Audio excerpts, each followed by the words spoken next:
me gustaría que nos dé la bienvenida nuestro secretario de Extensión y Vinculación, el ingeniero Martín Moyano. Muchos de ustedes lo conocen, así que me gustaría que Martín nos dé la bienvenida en nombre del señor decano para que podamos ya sí darle inicio a este curso de ciruelas. Bueno, Martín. muchas gracias Ricardo. Bueno, ante todo, gracias Jessica, gracias Paola.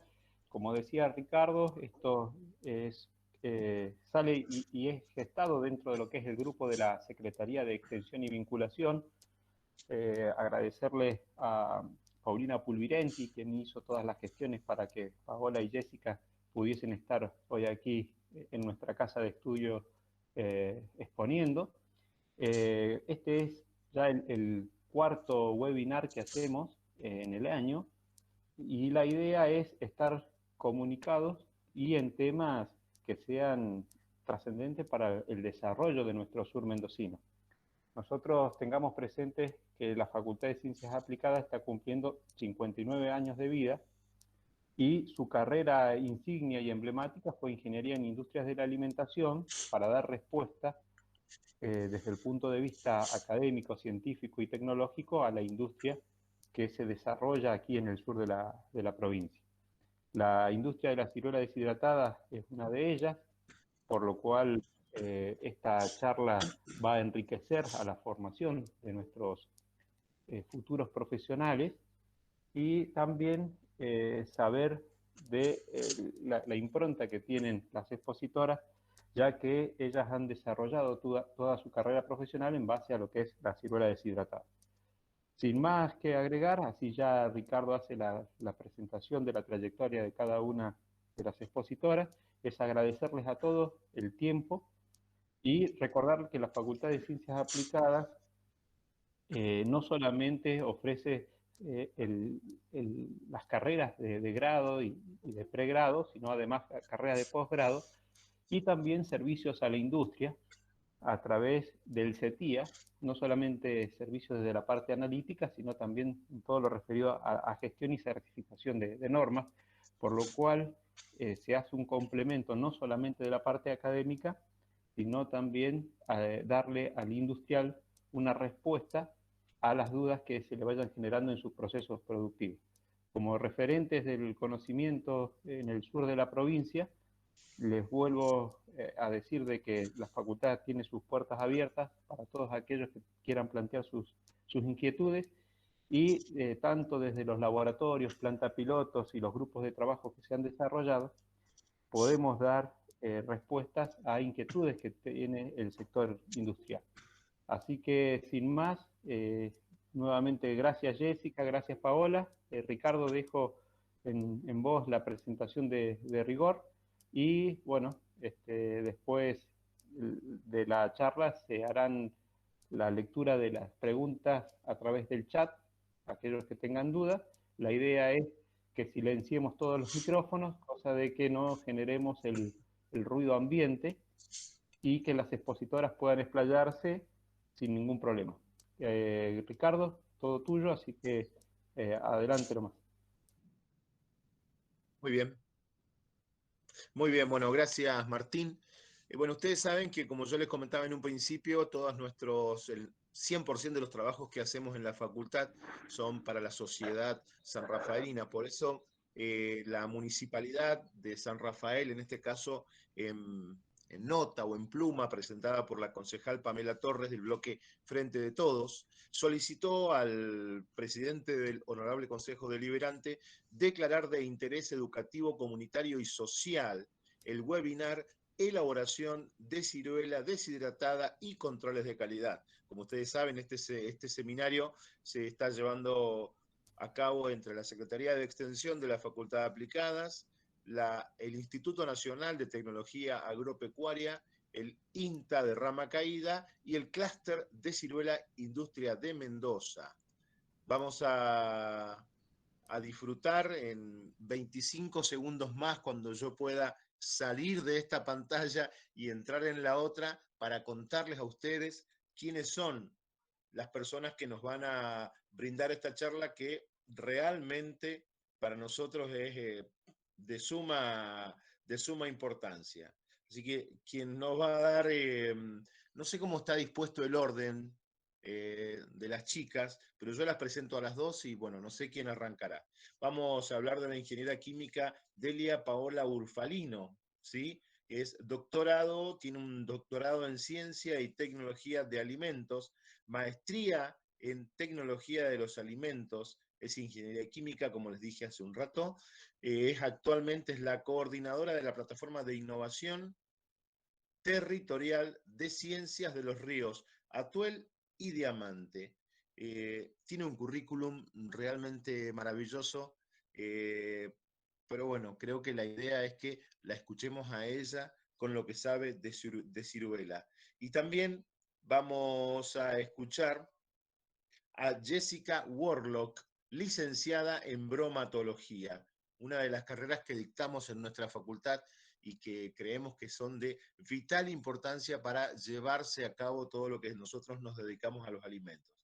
Eh, Currículum largo, Jessica Warlock, como les dije, es licenciada en bromatología, tiene estudios de posgrado, tiene títulos universitarios, tiene en la Facultad de Ciencias Agrarias, en fin, toda la gente que nosotros tenemos para que nos ayude, para que nos capacite, realmente está muy preparada. Y en nombre de la facultad les quiero agradecer.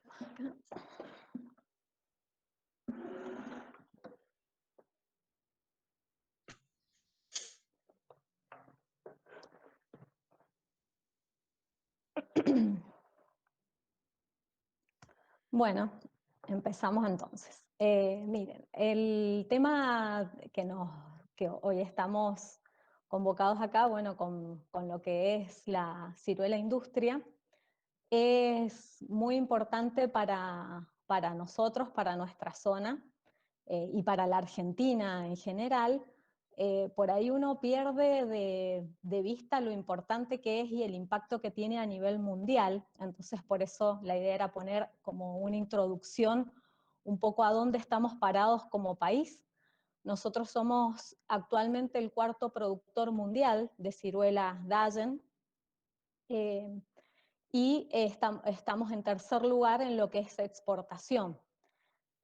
Por ahí uno es como algo que se pierde de vista, pero es por eso que tiene también tanto impacto este producto para nosotros como Argentina. Si seguís la otra, Jessy. En particular en Argentina la superficie plantada está el 98% en Mendoza, en la provincia de Mendoza, y se concentra el 75% en San Rafael y General Alvear. Por eso es que nosotros lo trabajamos desde el INTA Rama Caída a este tema, porque acá es donde está la mayor cantidad de superficie implantada, pero bueno, asesoramos a toda la provincia y también a gente del Valle de Guandacol, que eso es en La Rioja, que hay unas poquitas hectáreas implantadas ahí. Si puedo seguir. Como ven en esta filmina, nuestra producción nacional es muy oscilante. Esto mayoritariamente se debe por problemas que tenemos de helada, de granizo, también un poco de manejo, asociado también mucho al precio. Si tenemos en cuenta que es un producto que el 98% se exporta, nosotros no tenemos consumo interno, entonces estamos muy asociados a todos los problemas que hay económicos en el país y atados a que se pueda invertir mayor o menor cantidad de dinero en las fincas, en lo que sea defensa contra helada, en lo que sea fertilización o riego por goteo. Entonces, como estamos muy supeditados a esto, es que tenemos grandes oscilaciones en el tema producción, lo cual, bueno, es un problema del cual nosotras, particularmente Jessica y yo, no nos encargamos, sino que tenemos otros compañeros que son ingenieros agrónomos que apuntan más a la parte de producción primaria. Nosotros hacemos trabajos en conjunto con ellos, pero arrancamos desde lo que sería cosecha. En particular, en el año que se ve ahí, la temporada 2019-2020, fue una temporada en que hubo muy poca producción, y yo creo que lamentablemente este año venimos un poco igual, porque la helada ha impactado bastante. lo que he estado recorriendo ayer en los montes frutales, he visto que ha habido un impacto importante con el tema helada. Así que bueno, esperemos que no sea tan grave como yo vi. Si seguimos a la otra. Particularmente nuestro país tiene como principales destinos Brasil y Rusia, son los principales compradores nuestros. Lo que tenemos ahí, por ahí también, no son por ahí los mercados más exigentes en cuanto a lo que es calidad. Nos piden un poquito menos de residuos, menos estrictos son en lo que es residuos de carosos o en lo que es tamaños. Hay otros mercados, sobre todo los europeos, que son más exigentes en lo que es tamaño, en lo que es calidad de residuo de astillas, pero también que pagan mejor. Entonces, bueno, la idea es irnos organizando como clúster, que nos estamos organizando, tanto los industriales, los productores, como las instituciones que los apoyamos y los institutos de ciencia y técnica que apoyamos estas medidas, como para irse organizando cada vez más y pudiendo acceder a mercados que paguen mejor y que nos permitan un valor agregado mayor. Si puedes pasar a la siguiente. Esto es un diagnóstico del sector industrial que hicimos en la base de las 15 principales industrias exportadoras de San Rafael y General Alvear. Lo hicimos junto con el clúster de Ciruela Industria.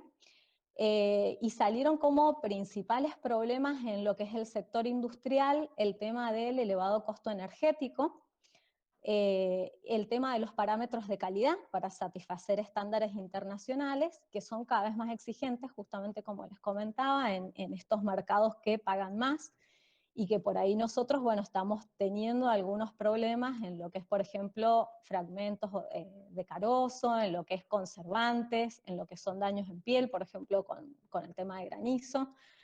Y como otro tema salió la escasa diversificación de productos. Nosotros es como que hacemos todo como industria para ciruela deshidratada, la que llamamos secoamericano, que es al 20% de humedad, o tiernizada, con o sin carozo, pero no diversificamos mucho y no tenemos tampoco, vendemos a granel, en cajas de 10 kilos la mayoría, o a granel. No tenemos por ahí un valor agregado en lo que podría ser un fraccionamiento más chico, o hacer jugos, o hacer pulpas, no es lo común, digamos. Algunas empresas lo hacen, pero no muchas en la zona. Entonces, bueno, atendiendo a estos tres principales problemas que relevamos en las industrias principales exportadoras acá de la zona, es que se hace este curso, pero en realidad apuntando al tema 2, que es lo que son parámetros de calidad. Si pasás a la siguiente. Entonces, ¿qué es lo que vamos a abordar? Todos los puntos que hay que ir considerando cuando uno entra en lo que son las distintas etapas de elaboración. El primer punto que tenemos que considerar es el tema de la materia prima. Nosotros tenemos que pensar que necesitamos una materia prima de excelente calidad. Para tener productos excelentes tenemos que partir de materia prima excelente. Entonces, bueno, la idea es a la hora de la cosecha contar con un refractómetro, ahí pueden ver en la imagen uno digital y uno manual. Partir en lo que es cosecha con sólidos solubles mayores a 20 Brix es muy importante porque eso nos asegura el rendimiento. Es verdad que nosotros tenemos 45 días de secado, los cuales los tenemos que aprovechar al máximo, todas las instalaciones, si es que tenemos ya sea tendederos u hornos, pero bueno, no es nunca recomendable comenzar la cosecha con menos de 20 grados Brix, porque los rendimientos van a ser malos, y también la calidad del producto final no es buena. Y en cuanto a lo que es firmeza de pulpa, que es otro índice que se puede medir con un penetrómetro, lo que es recomendado es entre 3 y 4 libras por pulgada cuadrada de presión. Esos serían los índices más importantes a considerar a la hora de iniciar la cosecha. Por ahí, bueno, existe la posibilidad en algunas fincas de hacer 2 pasadas, en otras no. Por ahí lo que existe es la posibilidad de tener fincas en distintas zonas que nos permitan ir madurando a diferentes ritmos y empezar la cosecha por una finca y luego por otra. Eso, bueno, dependiendo cómo lo que nos permita nuestra escala productiva. Si podés pasar a la siguiente, Desi. Luego de la cosecha, lo importante es considerar cuando uno hace el transporte y la recepción, utilizar contenedores, lo que utilice, que estén limpios, si son de madera, tener el cuidado de que estén bien fumigados, que estén bien limpios. Y bueno, procesar primero lo que primero llega, o sea, tener una trazabilidad dentro de la empresa, eso para evitar que después la fruta se sobremadure o sufra daños o se altere. Entonces, tener una trazabilidad que permita que lo primero que llega sea lo primero que se procesa y, si es posible, procesarla antes de las 24 horas. Si pasas a la siguiente.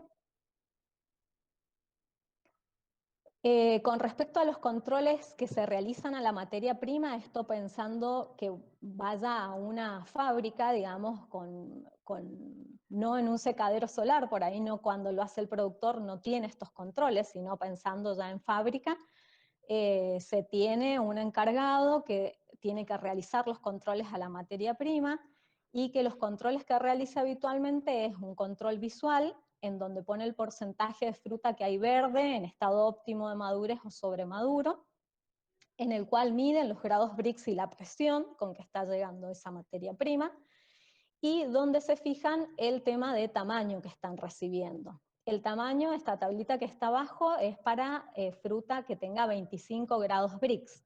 Si, por ejemplo, yo contara que en 1 kilo tengo 35 unidades, me voy a esta tablita y voy a estar acá en el tamaño mediano, que es entre 35 y 48 unidades por kilo. ¿Sí? Esa es la forma en que se controla en el ingreso. Si podés pasar a la siguiente. Otros de los controles que se hacen también en el ingreso es el porcentaje de defectos críticos. Esto es fruta fermentada o reventada, que tenga daño en la piel por mohos. No es muy frecuente, pero cuando llueve mucho, sobre todo, se ve ese tipo de daño. Frutos dobles o frutos secos que estén deshidratados, ya lleguen deshidratados en la planta.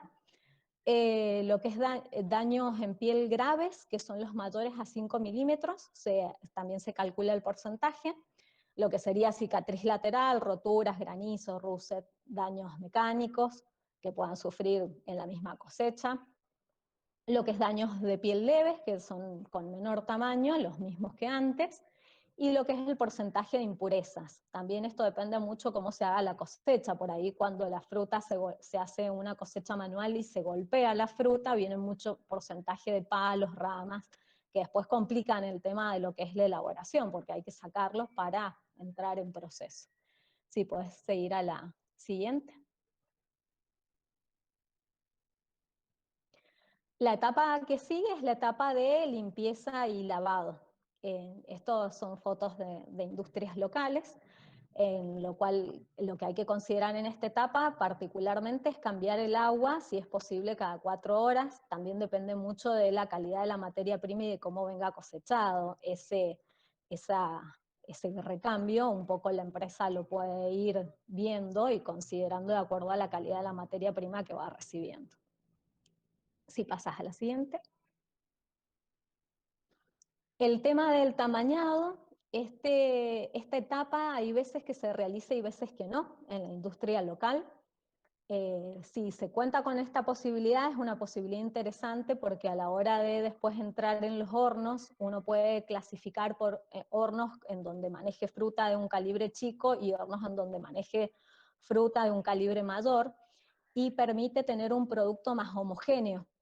Si uno tiene toda la fruta mezclada, va a pasar que cuando saque el carro que ya esté listo, va a tener la fruta más chica, más seca, y la fruta grande que todavía le va a faltar capaz secarse un poquito. Entonces esto permite, además de tener un secado más homogéneo, que no tenga que homogeneizarse en una etapa posterior de oreo, También nos permite acelerar el tiempo deshidratado porque uno puede controlar mejor, regular mejor el tema de temperatura, humedad adentro del horno. Entonces el deshidratado es más uniforme y más eficiente. Muchas veces no se hace si no se cuenta con el equipo, se mete sin calibrar, sin tamañar, mejor dicho. Si puedes pasar a la siguiente. La etapa que sigue después del lavado o del calibrado es el tema de la carga o extendido en las superficies. Acá lo que es importante considerar, como siempre que se deshidrata cualquier tipo de fruta, es que las bandejas estén bien llenas para que tenga buen rendimiento el horno y uno pueda procesar mucha cantidad, pero nunca superpuestas. Tienen que estar llenas pero en una sola capa, para permitir que el deshidratado sea uniforme, que no haya una fruta arriba de la otra y se generen condiciones de humedad en donde no se pueda deshidratar bien.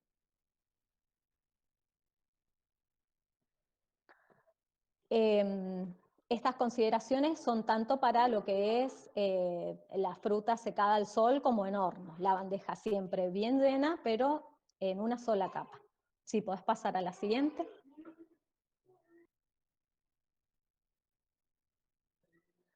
En cuanto a lo que es secado al sol, acá vemos distintos tipos de estructuras. No hemos ahondado, o sea, no voy a ahondar mucho en este momento en todas las estructuras que hay. Nosotros tenemos varias publicaciones que analizan los distintos tipos de estructura, que se puede hacer con tela, con caña, con rollos de caña, las bases, y lo recomendable siempre es poner nylon cubriendo arriba, que puede ser plano o como un arco, o en dos aguas, como hasta acá, para permitir el tema del escurrimiento del agua que va condensando.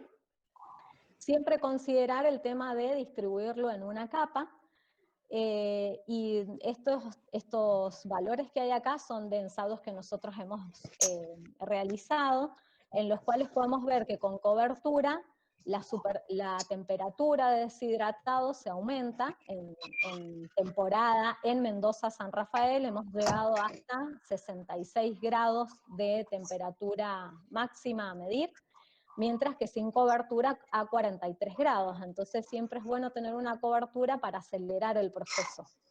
Siempre que uno pueda acelerar el proceso, además de que se cubre del tema de las lluvias, del tema del ataque de insectos o de las deposiciones de aves, siempre es bueno si se puede hacer una cobertura. En este sentido, nosotros tenemos una ventaja en el secado solar con respecto a cómo se seca en Chile, que es uno de los principales competidores que tenemos en el hemisferio, porque ellos secan sobre la tierra. No tienen esta distancia que nosotros ponemos de unos 60, 80 centímetros, que es lo recomendable. Es recomendable desde todos los puntos de vista, no solamente de comodidad a la hora de distribuir, sino que también con respecto a las condiciones sanitarias, ¿no?, que va a tener la fruta, y que la fruta no va a llegar con tierra al proceso, que eso después perjudica. Si podés pasar a la siguiente.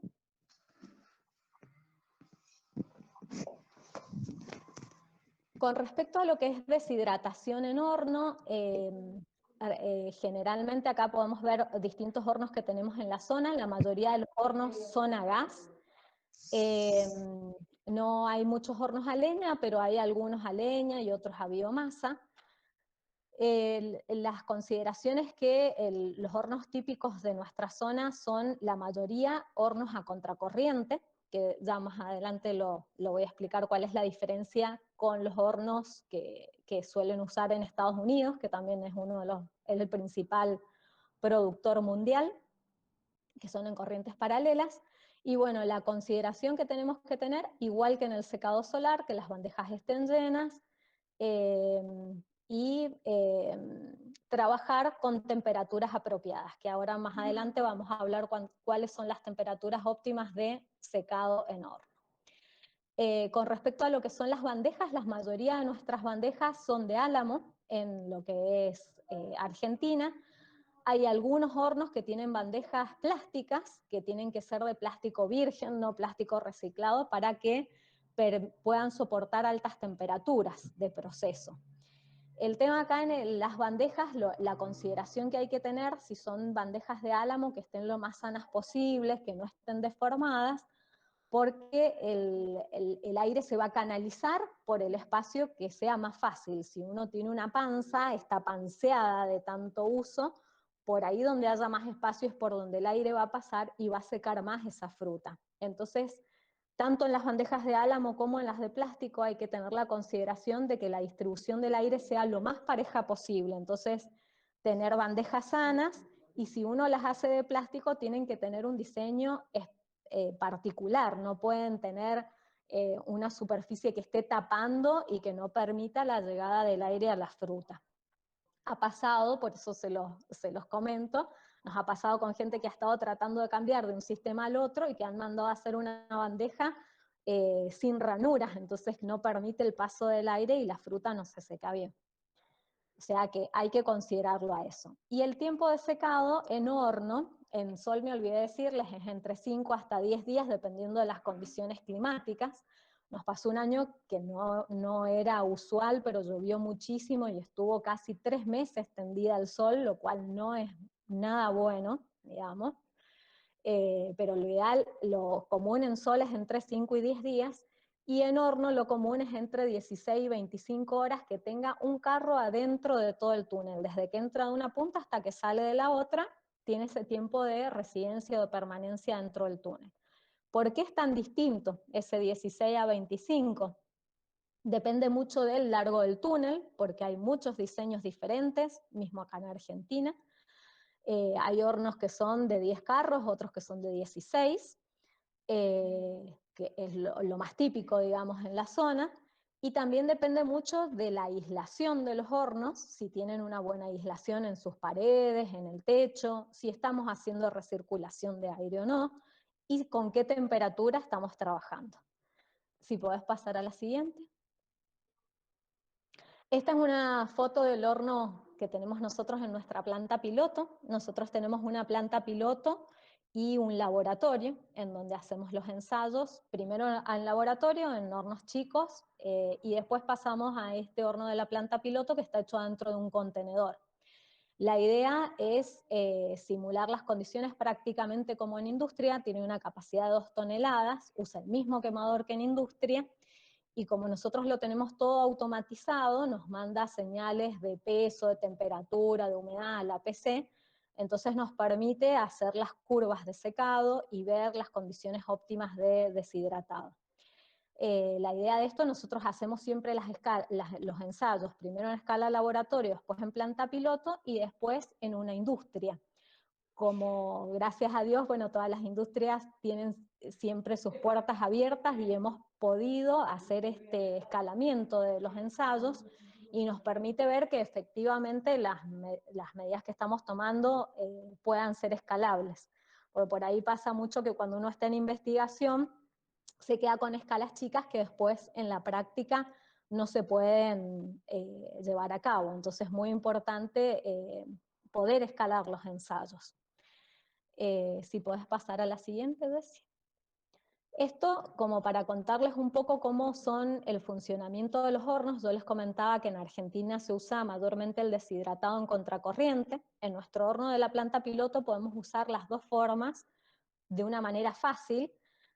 Si uno quisiera cambiar un horno industrial del deshidratado en contracorriente al corrientes paralelas, que es como lo hacen en Estados Unidos, habría que cambiar toda la logística de ingreso, por lo cual es una complicación adicional.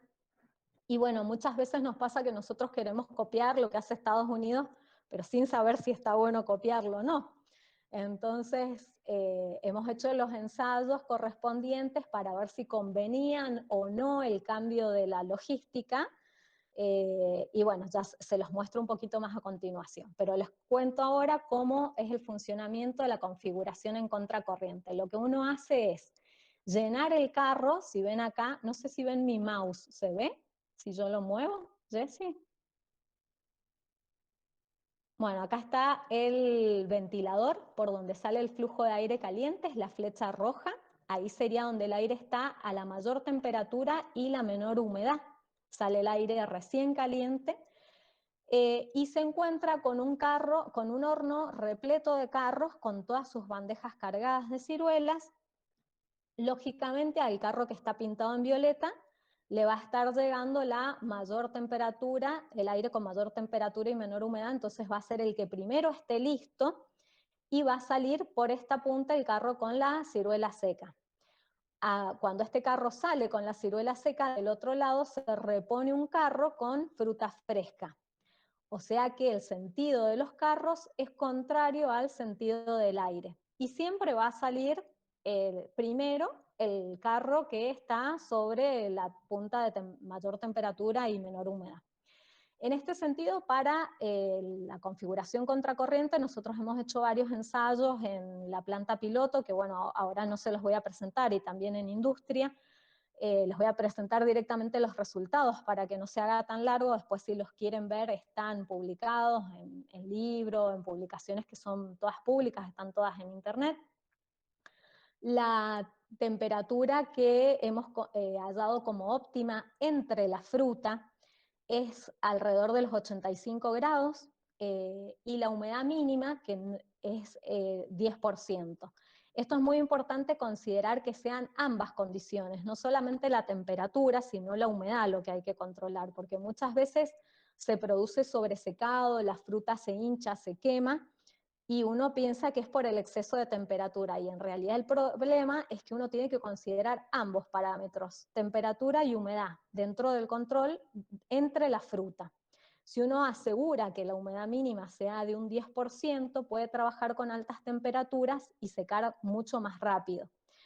En particular, por ejemplo, si uno seca a 80 grados, hace el proceso 3 horas más lento que si seca a 85 grados. Lo cual, en cantidad de kilos, cuando uno tiene una temporada que nada más son 45 días, es mucha la diferencia. Entonces conviene secar con temperaturas más altas sin dejar de controlar el tema de la humedad mínima. Con respecto a lo que es velocidad de viento, también hemos hecho muchos ensayos y concuerdan con algunos ensayos que se han realizado en Australia, y la velocidad óptima de viento que hemos encontrado es 2,5 metros por segundo, El tema, si uno aumenta la velocidad, es como que el aire corre muy rápido y no tiene el efecto de secado que uno desearía, entonces como que está perdiendo mucho calor y el aire no se está alcanzando a saturar lo suficiente, no lo estamos usando bien. Y si uno pone la velocidad muy lenta, pasamos al otro extremo en que el secado se hace muy lento. Entonces la velocidad óptima es 2,5 metros por segundo. Si pasas a la siguiente, Desi, este es cómo funcionaría el mismo horno, si ven es exactamente igual, pero si yo lo quisiera usar en corrientes paralelas.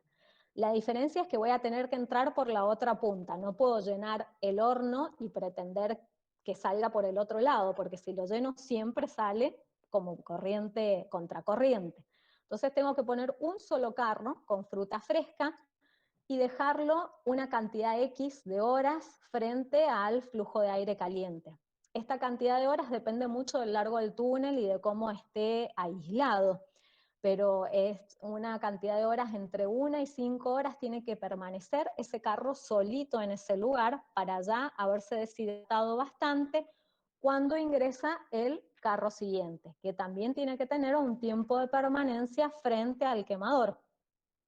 Y así voy llenando de carros de forma consecutiva, todos con un tiempo frente al quemador, para lograr que el carro de fruta deshidratada salga por la otra punta. Entonces ahí la fruta fresca va, el sentido de los carros va a ir en el mismo sentido que el flujo de aire. Eso se llama corrientes paralelas. Y es como secan en la mayoría en Estados Unidos. Si pasas a la siguiente, cuando el estudio que se hizo para cambiar en Estados Unidos de la configuración contracorriente, que es como la que la tenemos nosotros, a la paralelas, se hizo en el 42 y otro en el 64, y en realidad compararon un horno andando a 74 grados en contracorriente con un horno andando a 90 grados en corrientes paralelas.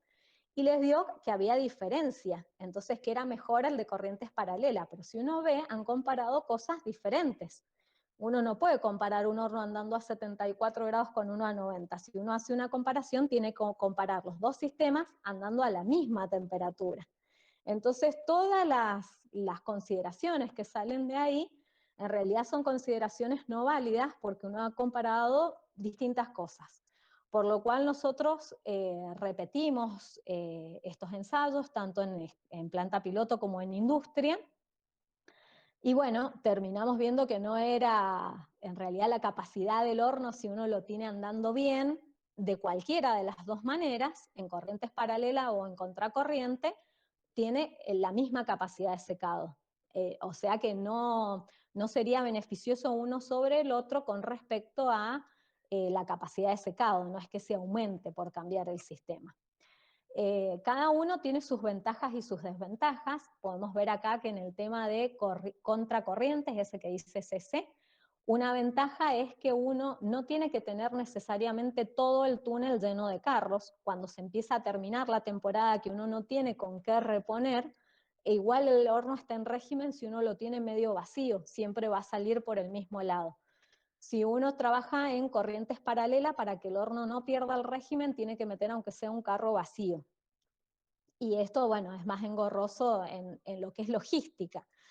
En cuanto a las desventajas, en el de contracorriente, que es el mayoritario acá en Argentina, lo que puede pasar es que hagan problemas de sobresecado superior, porque si se fijan acá en la imagen, no sé si se puede ver muy bien, pero queda como un espacio más grande entre lo que es el techo del horno y la primera bandeja. Queda un espacio más grande que entre bandejas, entonces por ahí pasa más aire y la fruta de la primera bandeja tiende a sobresecarse. Eso se puede evitar controlando humedad, que no sea inferior al 10%, y también poniendo baffles, deflectores, que uno no haga que se canalice tanto ahí, sino que se pegan unos baffles adelante y hace que el aire no se canalice por ahí. Lo mismo puede pasar en algunos casos cuando las ruedas de los carros son altas, muy altas, en la bandeja inferior. Entonces, bueno, esas son consideraciones de diseño que se pueden tener en cuenta y se puede mejorar esta desventaja. También lo que se puede hacer en el caso de que se seque mucho una de las caras es ponerle abajo un sistema de rotación en que en el último carro se seca un poco de un lado y se lo rota y se seca de la otra cara, si uno ve que es muy desparejo el secado de un lado con respecto al otro. Con respecto a lo que es el horno en corrientes paralelas, como una ventaja está puesto ahí con letra inclinadita, que el enfriamiento ocasionado por la evaporación de la humedad superficial permite usar temperaturas mucho más altas. Nosotros vimos que no es así, en realidad se pueden usar las mismas temperaturas altas también en el de contracorriente si uno tiene ese cuidado de controlar temperatura-humedad.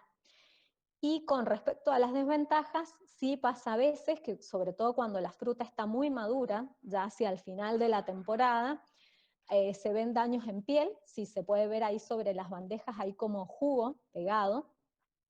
Como se expone la fruta fresca de arranque a altas temperaturas con bajas humedades, muchas veces pasa que se desprende jugo y se ve y queda pegado, adherido, entonces uno pierde peso, porque no lo dije, pero bueno, el rendimiento habitual es 3 kilos de ciruela fresca por 1 de seco, dependiendo mucho de los grados Brix, pero en este caso estamos perdiendo jugo, entonces perdemos peso, por lo cual no sería muy conveniente esto. Bueno, hay que tener ese cuidado de que si cuando uno ya está al final de la temporada, por ahí bajarle un poquito la temperatura, si ve que tiene este efecto.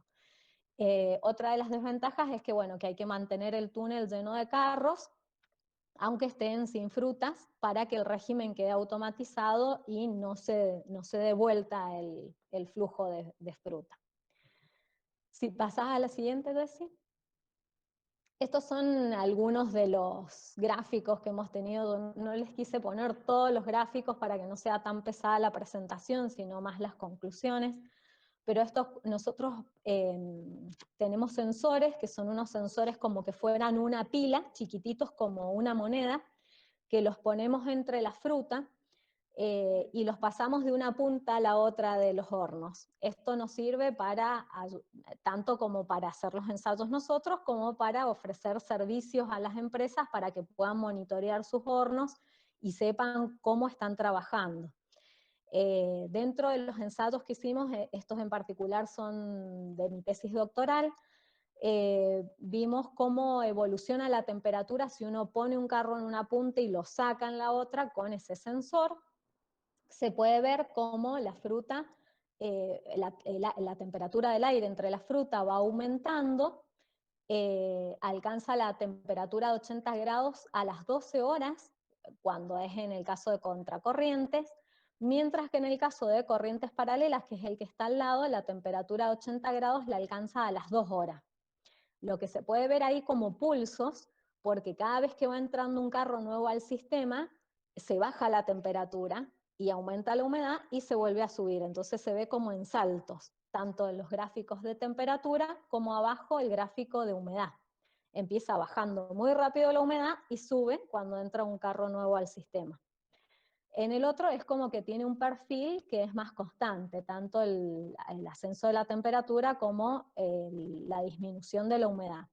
Pero como les decía, si uno tiene los controles, se puede trabajar muy bien con los dos sistemas. No hemos encontrado hasta ahora que uno sea mejor que el otro, se puede trabajar bien en los dos. Si pasas a la siguiente. Con respecto a lo que es evolución de peso de la fruta y la evolución de la humedad, yo esta la puse acá porque nos permite explicar un poquito lo que pasa en la calidad del producto obtenido. El peso de la fruta, cuando uno trabaja en un sistema a contracorriente, aproximadamente a las 12 horas llega a la mitad del peso. Por ejemplo, en este caso nosotros partíamos con carros que tenían aproximadamente 300 kilos de fruta, y llegaban a las 150 kilos en 12 horas con el sistema en contracorriente. En el caso del sistema en corrientes paralelas, la mitad del peso se logra en 9 horas, o sea que se pierde peso más rápido al principio del proceso, pero el proceso termina durando 21 horas igualmente en cada uno de los sistemas. El único punto a considerar es que esa pérdida de peso más rápido que se produce en el secado en corrientes paralelas, lo que lleva también, y considerando también que la temperatura era más alta al principio, lo que hace es inhibir una enzima que se llama polifenol oxidasa, que está presente en la fruta, y que es la responsable de que se pierdan los antioxidantes totales en la fruta, que es una de las características más deseadas en la fruta, en la ciruela en particular, porque tiene alto contenido de antioxidantes, de polifenoles, en particular de ácido clorogénico y neoclorogénico. Entonces, ¿qué pasa? Como esta enzima se inhibe más rápido, cuando uno ve el producto final, ve diferencia visual. Ve una diferencia de que en el horno que secó más rápido, la fruta está más roja, la piel es más roja y la pulpa es más clara. Si pasas a la imagen que sigue. Entonces, como para resumir un poco, los tiempos de residencia no son diferentes. Todas las otras características que evaluamos en el producto final, ya sean actividad acuosa, humedad, proteínas, fibras, hidratos de carbono, todo lo que son nutrientes, son iguales en los productos que se obtienen con un horno y con otro. Y lo que sí hay diferencia es ese color de la piel. El color en valores, midiendo con un colorímetro, hay diferencia. Y lo que son antioxidantes totales, creo que está en la otra imagen, también hay un poquito más de antioxidantes en la que está deshidratada en corriente paralela. Pero, ¿qué vimos? Que después de 10 meses, estas diferencias se fueron. Que nosotros al principio dijimos, bueno, capaz que por esto lo usan, bueno, nos empiezan a perder en el almacenamiento. Y nosotros tenemos que pensar que es un producto que se almacena generalmente un año, esperando que sea el tiempo de la venta o el tiempo de la demanda como para poderlo tiernizar. Entonces, al fin de esos 10 meses, como todas estas diferencias disminuyen, terminan siendo productos prácticamente equivalentes, todavía no encontramos una justificación como para cambiar de sistema, sino simplemente lo que le sea más útil a la empresa o más cómodo por su logística, pero no justifica el cambio, digamos, de forma. Acá, por ejemplo, en lo que es gasto energético, era lo que más le poníamos el ojo, por una cuestión de que es lo más complicado para la industria y es exactamente igual de una manera que de la otra. Y con respecto a lo que es la piel, ahí, bueno, estamos haciendo ensayos con respecto a lo que es descarosado y con lo que es respecto a la consideración de la piel, para ver si absorbe más o menos sorbato, para ver si en el descarosado queda menos pulpa adherida al carozo. Esa parte todavía no la sabemos, estamos haciendo los ensayos ahora, digamos. Son partes que nos quedan por explorar a ver si ahí hay diferencias o no. Si podés pasar a la siguiente. Esto con respecto a lo que les decía, respecto cuando uno hace el proceso, siempre que uno seca, mientras más rápido deshidrata, la fruta sufre menos oxidaciones. Eso es considerado para cualquier tipo de fruta, porque es como cuando uno pela la manzana y la deja al aire y se empieza a oxidar. Bueno, esto es un poco igual, cuando uno seca más rápido, se va a oxidar menos la fruta. Y esto es una diferencia entre el color de pulpa, las imágenes, de una fruta seca en el sol con una fruta seca en un horno a 60 grados.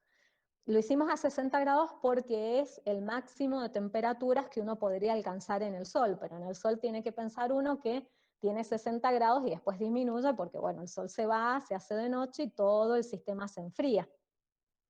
Entonces, si uno comparara usando el horno a 60 grados, que no es lo habitual, pero una cosa para ser similar, va a ver que tiene menos oxidación la pulpa y va a haber esa diferencia que uno puede apreciar visualmente entre una ciruela seca al sol y una seca en un horno.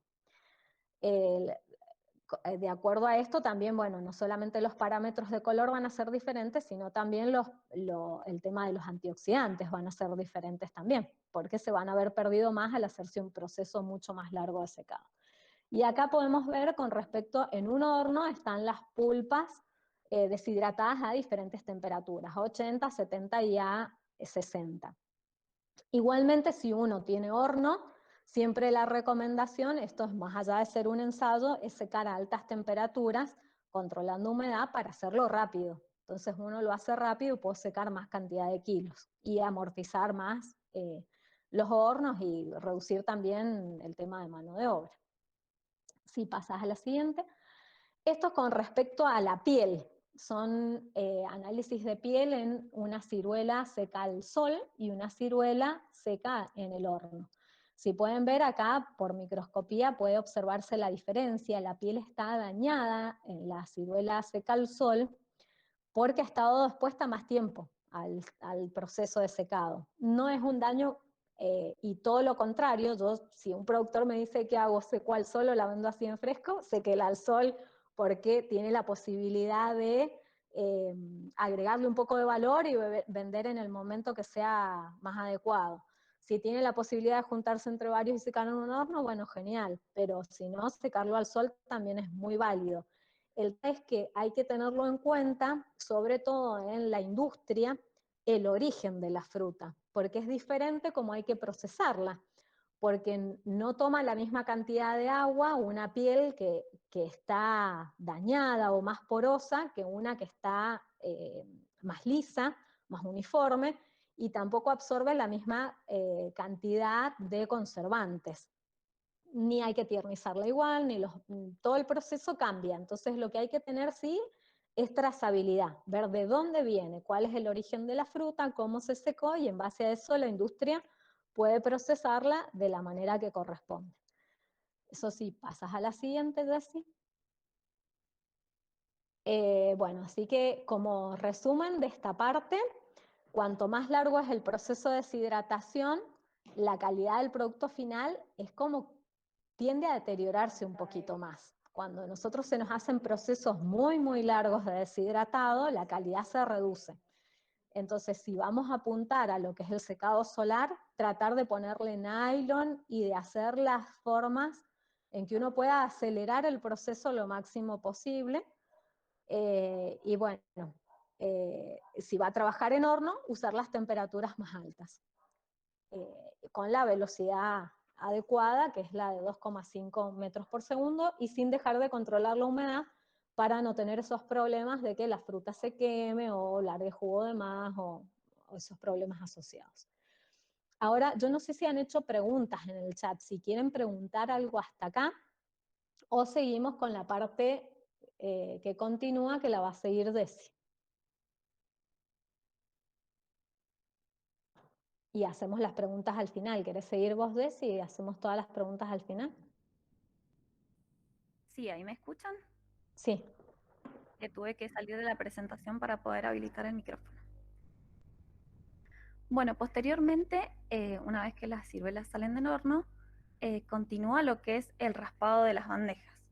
El raspado de las bandejas se puede hacer tanto de forma manual, que generalmente lo hacen 2 personas, con la ayuda de, son como unas paletitas que son similares a las que usan los pintores para poder despegar todas aquellas ciruelas que se hayan adherido a las bandejas, o se puede hacer mediante máquinas que lo que hacen es descargan las ciruelas y posteriormente pasan unos rodillos para sacar todas aquellas ciruelas que hayan quedado adheridas a las bandejas. Posteriormente se hace el almacenamiento y el oreo. Esta es una de las etapas más críticas para el producto, porque ¿qué pasa? Si yo descuido esta etapa, voy a perder todo lo que hice durante el cultivo de la ciruela y todo lo que invertí en el secado. Muchas veces hemos visto que ocurren un montón de errores y la calidad se ve muy desmerecida en esta etapa. Por lo tanto, hay que prestarle mucha atención, ¿sí? Hay que hacerlo en un sitio cerrado para que no ingresen animales, para que no ingresen aves, para que no ingresen roedores, evitar que ataquen plagas. Tiene que estar bien ventilado para que la fruta se oree y pueda equilibrar su humedad, porque lo que pasa en esta etapa es que la mayoría de las ciruelas tienen una humedad distinta, entonces pasa humedad de las que más tienen a las que menos tienen, ¿sí? Por eso hay que ir removiéndolo a la fruta durante esta etapa, y lo ideal es que sea en lugares donde son frescos, menores a 25 grados, porque ¿qué pasa? Este tipo de temperaturas inhibe un poco lo que es el desarrollo de plagas, sobre todo la polilla, que es la que más ataca a la ciruela.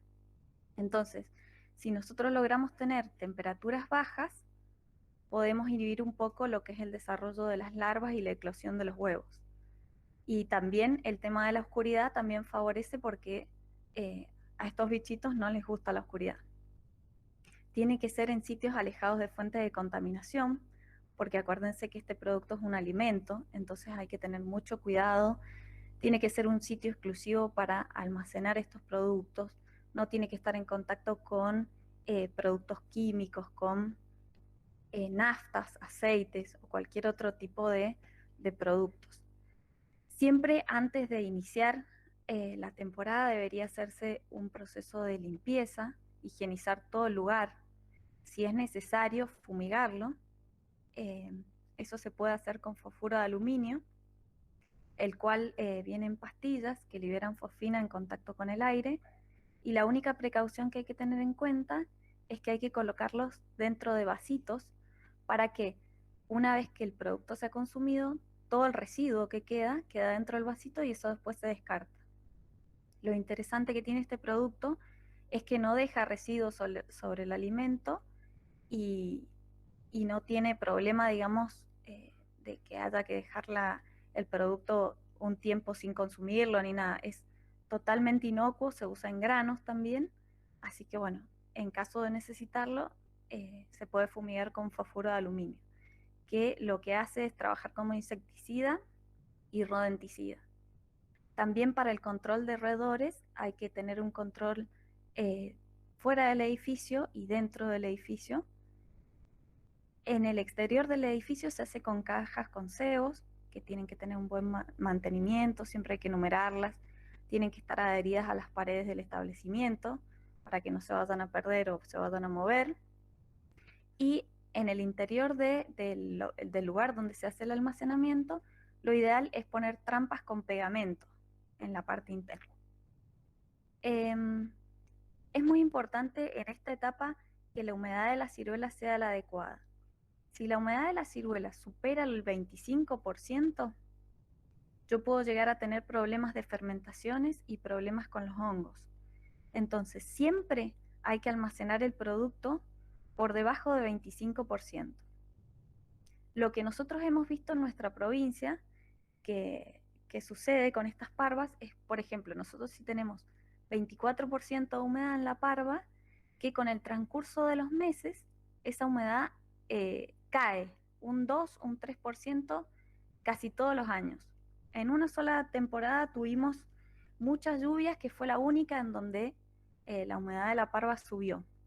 Pero habitualmente nosotros lo que tenemos que tener en cuenta que, por ejemplo, si tenemos una parva con 23% de humedad, al cabo de 6 o 8 meses, esa parva va a tener 2 o 3 puntos menos, ¿sí?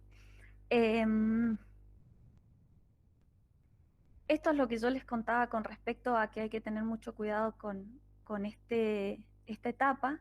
Por ejemplo, nos tocó una vez que vino gente a traernos muestras que no sabían qué tenían las ciruelas, que si eran hongos, que tenían manchas blancas, que qué podía ser. Después de un tiempo de análisis nos dimos cuenta que las ciruelas estaban manchadas con pintura.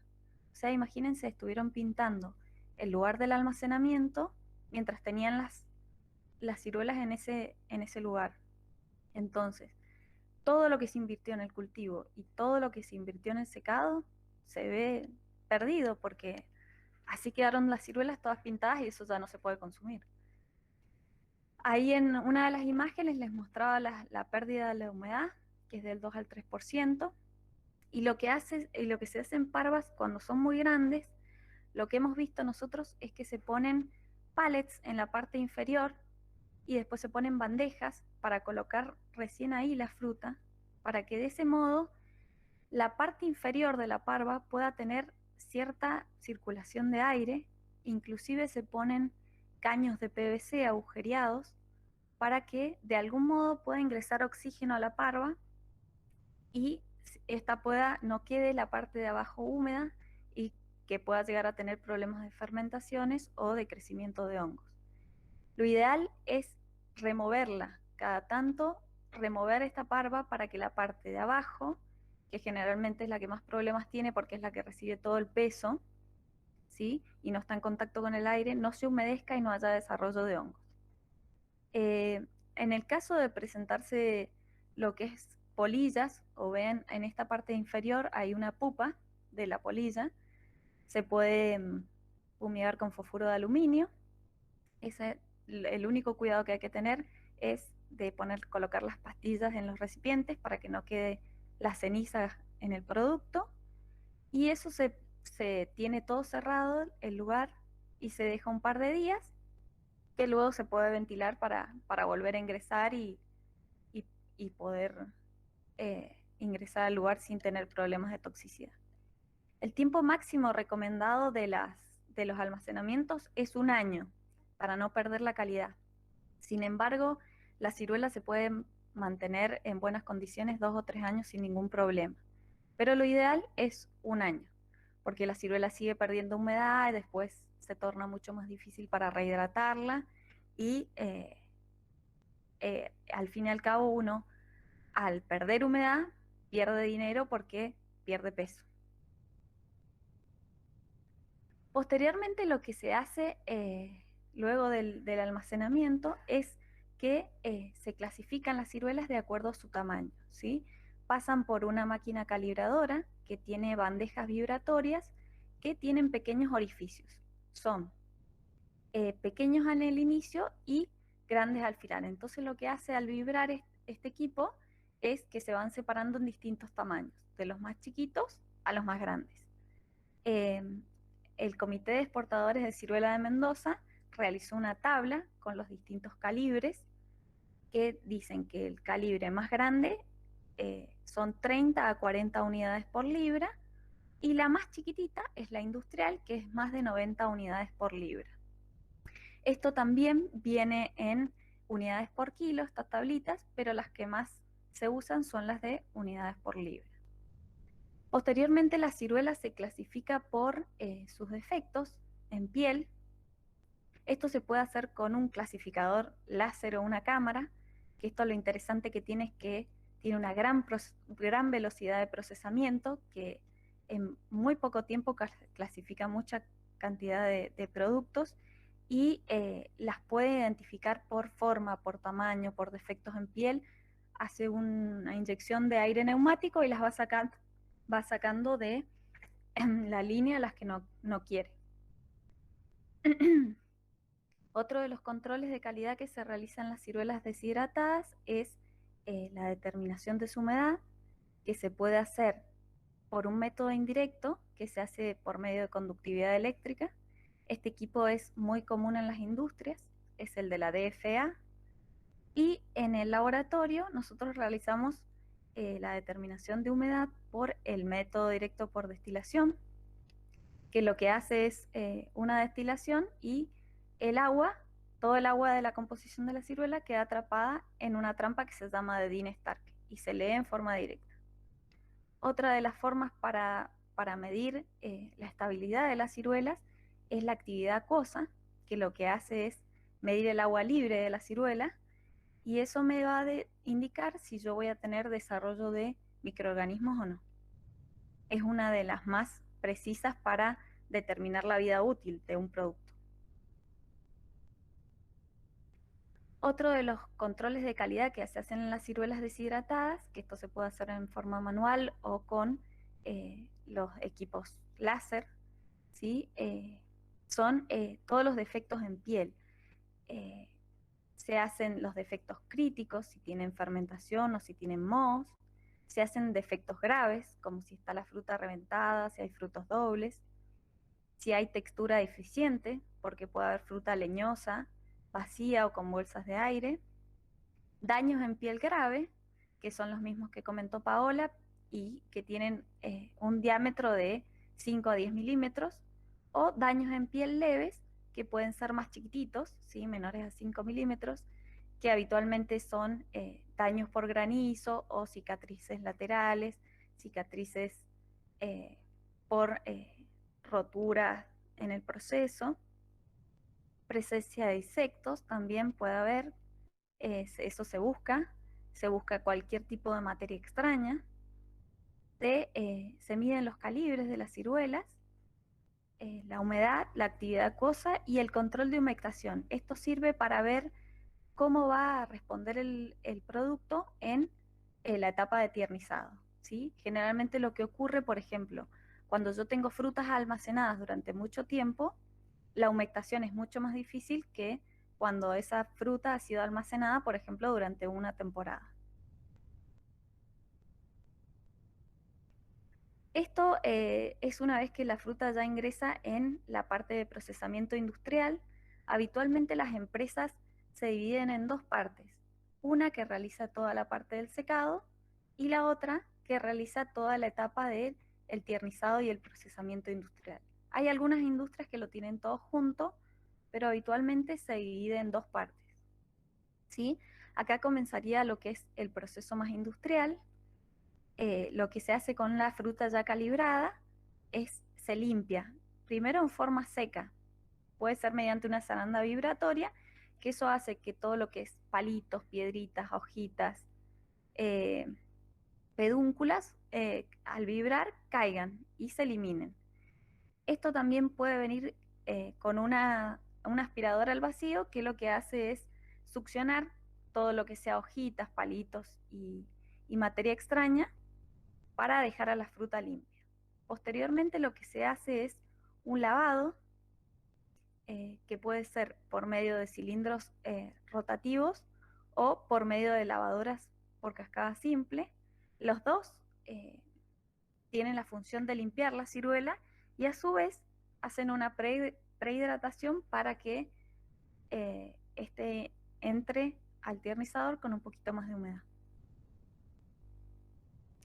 El tiernizado se puede hacer por agua caliente, vapor o la mezcla de los dos.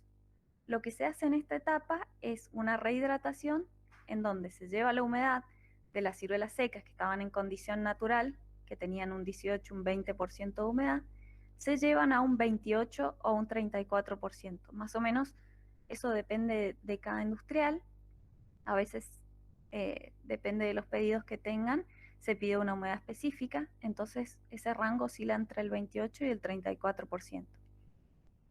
Lo que hace esta etapa de tiernizado es mejorar la textura y la apariencia de las ciruelas, ablanda la pulpa y facilita el descarozado, y también disminuye los microorganismos que tengan en su superficie. Esto lo interesante que tiene es que la ciruela, una vez que pasó por este proceso, queda lista para el consumo, ¿sí?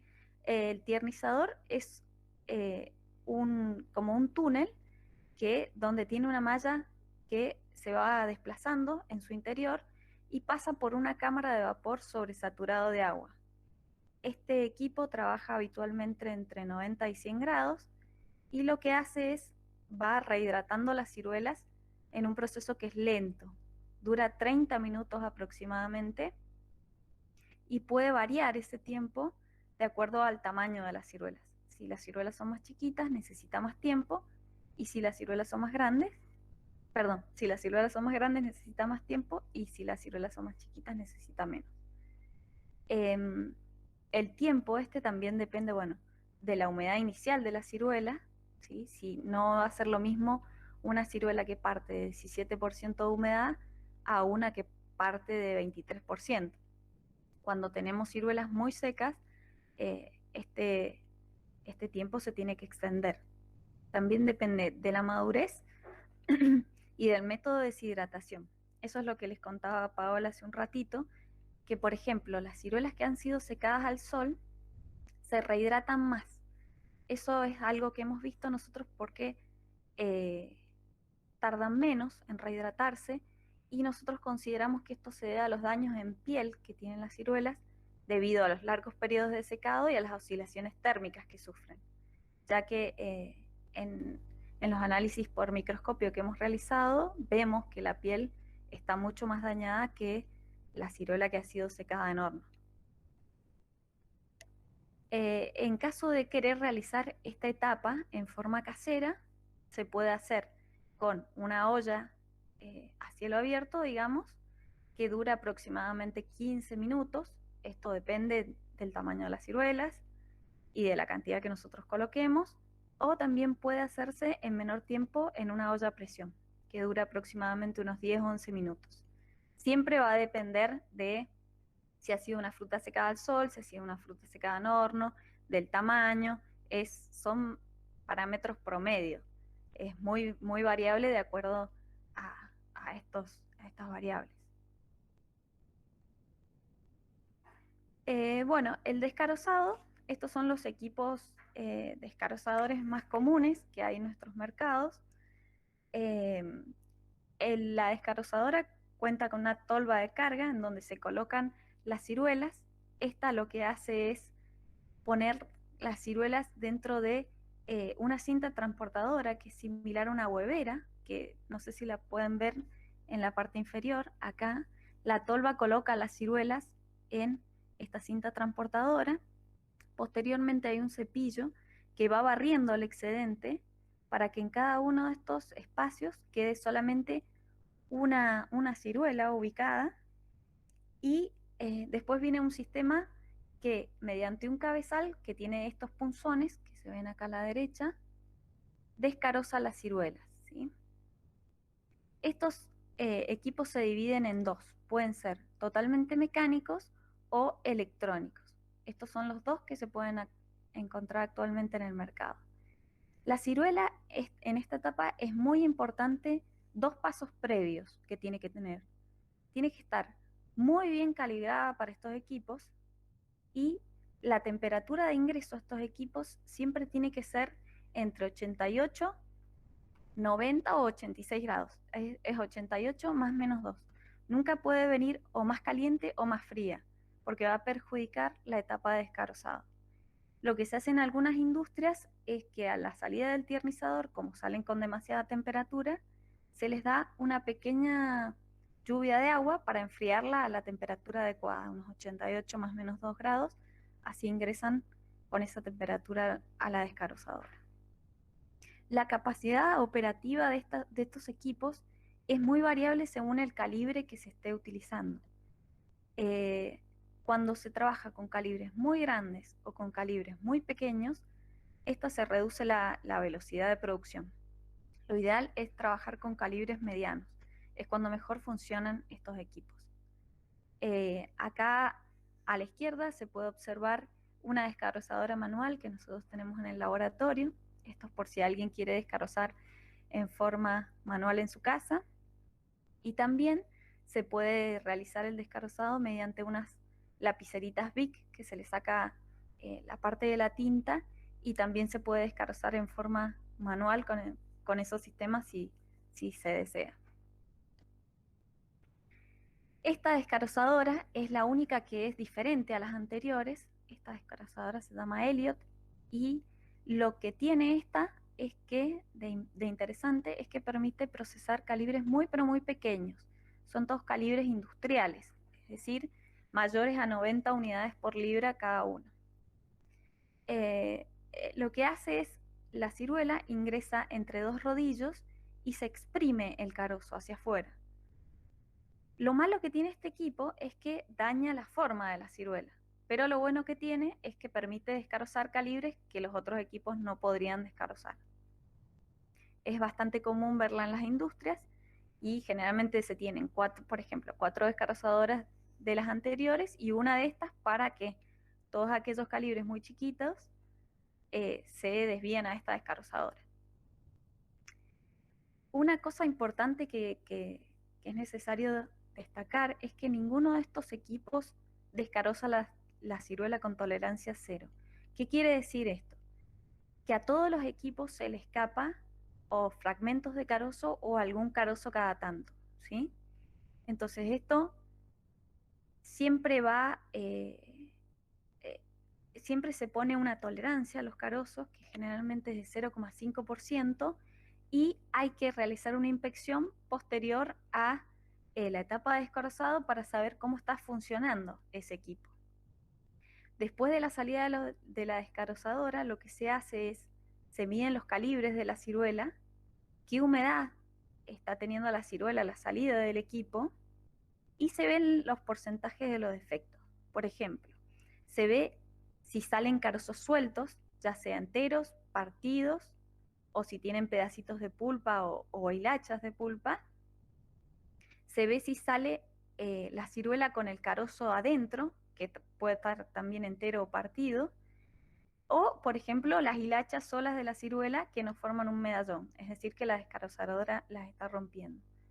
Todos estos parámetros hay que tenerlos en cuenta cada vez que se cambia el calibre.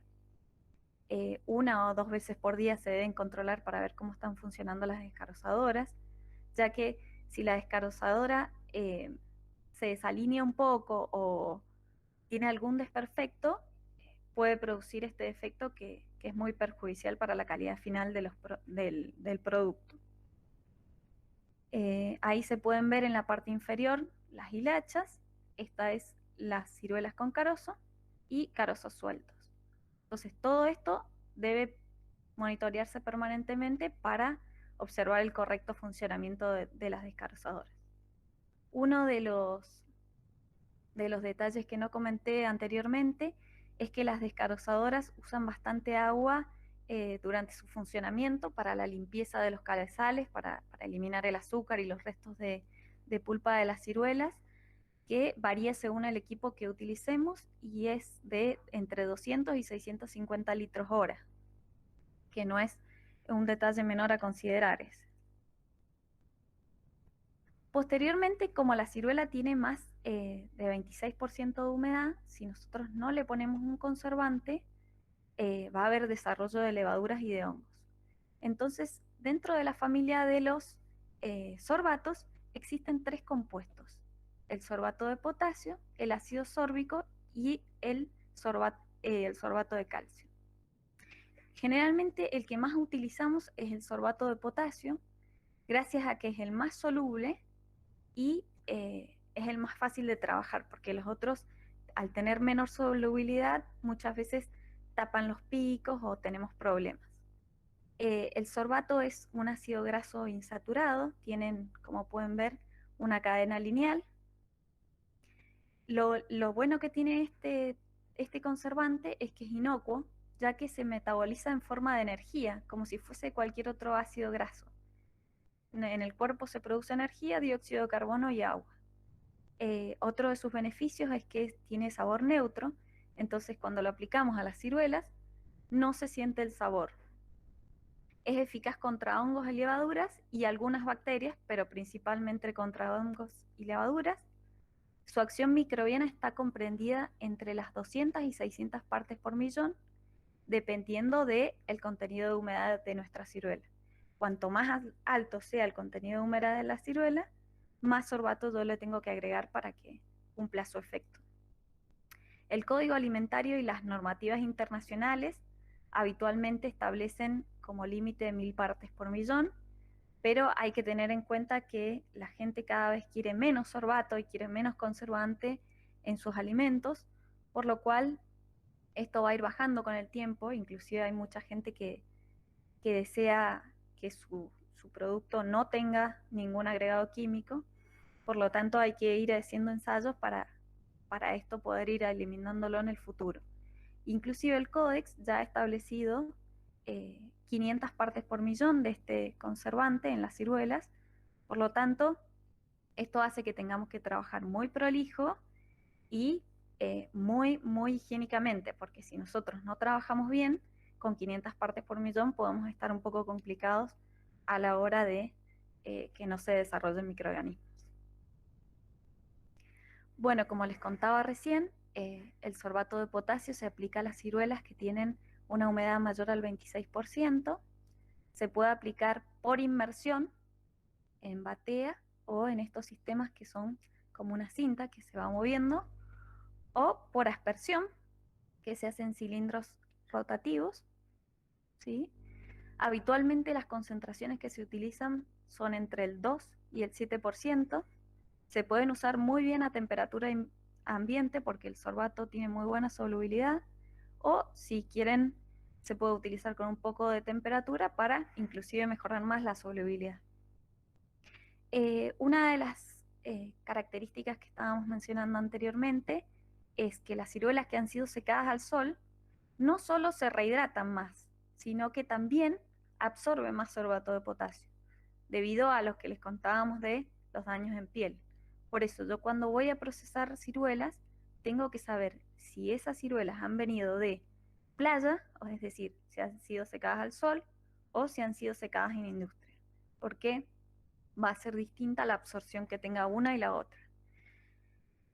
Uno de los problemas que tiene la aplicación de sorbato de potasio por inmersión es que los azúcares de las frutas se solubilizan en la solución.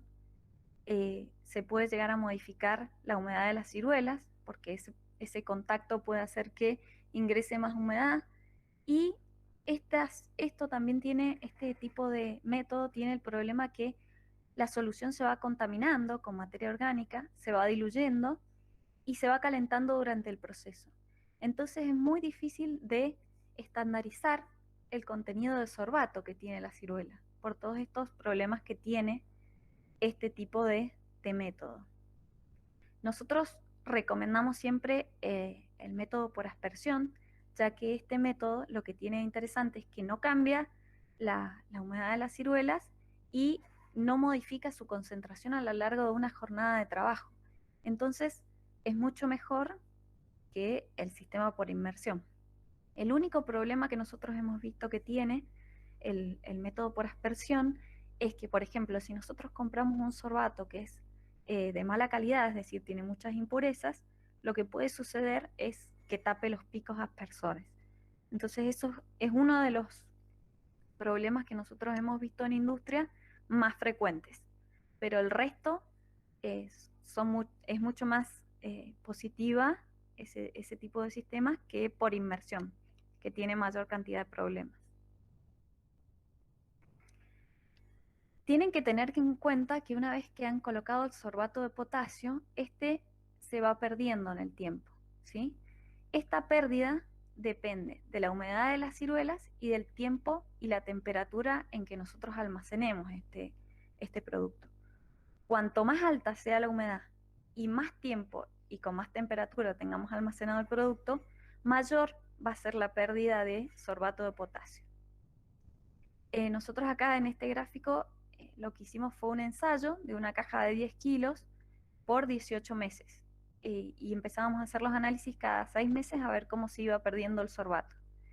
Lo mantuvimos a temperatura ambiente y lo que vimos es que se pierde prácticamente un 40% del sorbato de potasio en 18 meses, lo cual es mucho.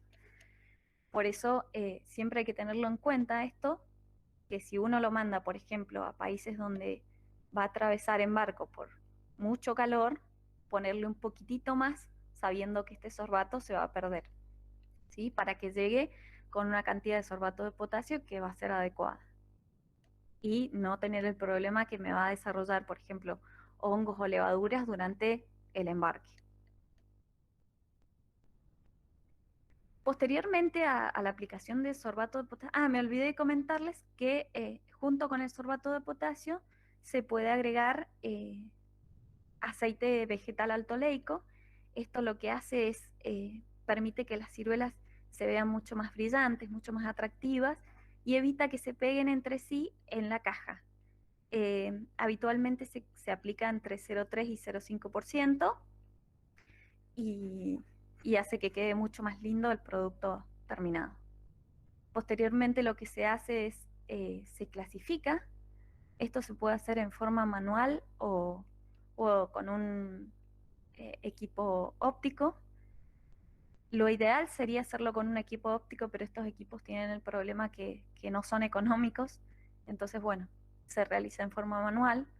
El problema que tiene la clasificación en forma manual es que es un trabajo que es cansador, entonces muchas veces el rendimiento, o sea, sus resultados no son variables, no son precisos y es muy laborioso. Posteriormente se envasa la ciruela. Habitualmente nosotros usamos en Argentina cajas de 10 kilos, ¿sí? Se coloca dentro de un polietileno de 40 micrones y luego se cierra la caja de cartón y se pega. Posteriormente pasa por un detector de metales para corroborar que la caja no tenga partículas metálicas, ferrosas, no ferrosas, acero inoxidable, cualquier cosa que pueda haber pasado de la maquinaria industrial a la caja. Pasa por un detector de metales para que no vaya a terminar esa caja con algún material extraño en el consumidor. Otro de los controles de calidad que se hacen en el producto terminado son el peso neto, las características sensoriales, tales como el color, el sabor y el olor, que bueno, son poco objetivos, pero igual se piden. Siempre se determina el calibre. También se hacen bastantes características físico-químicas, tales como la humedad, que tiene que ser de 30 más menos 2 siempre, los grados Brix, pH, el sorbato de potasio. Esta siempre se tiene que efectuar mediante la técnica oficial.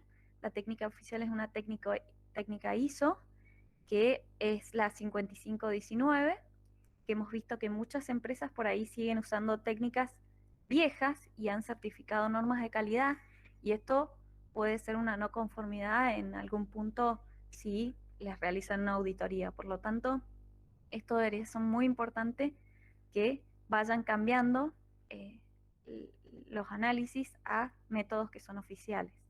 El sorbato de potasio se establece como en un máximo de 1000 partes por millón, que en realidad es el ácido sórbico el que se establece en 1000 partes por millón. Sorbato de potasio es un poquito más. Bueno, se determina el aceite vegetal altoleico. Todo lo que sea defectos, por ejemplo, que las cajitas, si tienen pedúnculos, si tiene fruta dañada, no debe tener materia extraña. que tenga la cantidad, la tolerancia de carozos o fragmentos de carozo, siempre tiene que ser por debajo del 0,5%. No en todas, pero generalmente se piden criterios microbiológicos, tales como bacterias aerobias mesófilas, hongos y levaduras, coliformes, E. coli, salmonella, y depende a dónde nosotros mandemos nuestro producto, se piden todo lo que es residuos de pesticidas, metales pesados, micotoxinas. Esto ya es para mercados que son un poco más rigurosos, tales como los mercados europeos. Sin embargo, esto es algo que se viene a corto plazo, así que deberíamos todos empezar a pensar que tenemos que tener la capacidad de realizar estos ensayos, porque va a ser algo que nos van a pedir en muy poco tiempo. Actualmente las actividades que estamos haciendo en la EA Rama Caída junto con el clúster son relevar y evaluar parámetros de proceso en hornos industriales que no tienen diseño convencional. Son pocos los que hay en el sector, pero hay. Entonces lo que nosotros queríamos ver es evaluarlos y ver si tienen algo positivo, poder informárselo a la gente para que si desean utilizar ese tipo de sistemas tenga un fundamento objetivo. También lo que nosotros estamos viendo que se está pidiendo mucho es el tema de micotoxinas en los mercados más competitivos, así que estamos trabajando con el relevamiento y la determinación de micotoxinas, aflatoxina y ocratoxina A, en las ciruelas deshidratadas, y cuál es el efecto del tiernizado, es decir, si las encontramos en el producto en condición seco americano, ¿qué pasa cuando lo tiernizamos? Si eso se pierde en el proceso de tiernizado o si sigue estando una vez que el producto está terminado. También, como comentó Paola, estamos realizando ensayos de evaluación del descarozado y la calidad en piel de ciruelas que han sido deshidratadas en contracorriente y corrientes paralelas. A su vez tenemos otros ensayos que no forman parte del clúster, en donde nosotros vamos a extraer aceite de los carozos de las ciruelas, y a su vez tenemos unos ensayos en microondas, que lo que hicimos con esos ensayos, que nos falta una etapa más de escalado industrial, es reemplazar la etapa del tiernizado, ¿sí?, por una exposición al microondas. Entonces esto lo que hace es ablandar la pulpa y permite el descarozado sin tener que volver a hidratarla para descarozarla. Y esto lo que obtenemos es un producto que queda con menos de 25% de humedad, entonces no necesita aplicarle un conservante posteriormente. Entonces podríamos destinar ese tipo de productos para un mercado que no quiere conservantes en sus ciruelas. Y hasta ahí llegamos. Ahí, Jessy, justo con lo que contabas de microondas, estabas contestando una de las preguntas del chat, y otra que la contesto oral por si no quedó claro, porque es el tema del fosfuro de aluminio, que es en una etapa crítica la de almacenamiento, así que eso es importante que quede claro. Si uno va a almacenar, y es sobre todo los pequeños productores, pero en realidad para todos, lo que se hace es aplicar el fosfuro de aluminio cuando está vacío el lugar del almacenamiento, por si hay madera, que ahí pueden haber quedado larvas o puede haber presencia de polilla. Entonces uno limpia todo y pone la pastilla. La pastilla se pone en un frasquito y sola se produce una liberación del gas. No tiene que haber agua, porque si hay agua, un goteo o algo explota, es re peligrosa aplicarla. Hay que ponerla y salir y dejar todo cerrado. Y cuando uno viene, abrir todo, y todo con máscara, todo con todos los cuidados del caso.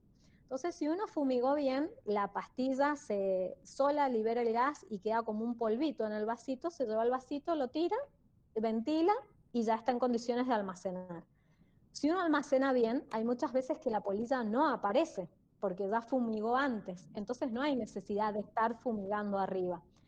Si uno ve que la polilla aparece, entonces ahí puede volver a poner un vasito con la pastilla, cierra todo, fumiga, aunque esté el producto ahí, porque después cuando uno abre y ventila se va todo el residuo, no queda nada. El cuidado sí re importante es que no haya nada de agua, nada que pueda haber agua. Siempre va a ser mano para el almacenamiento en general, pero en particular en esto es peligroso.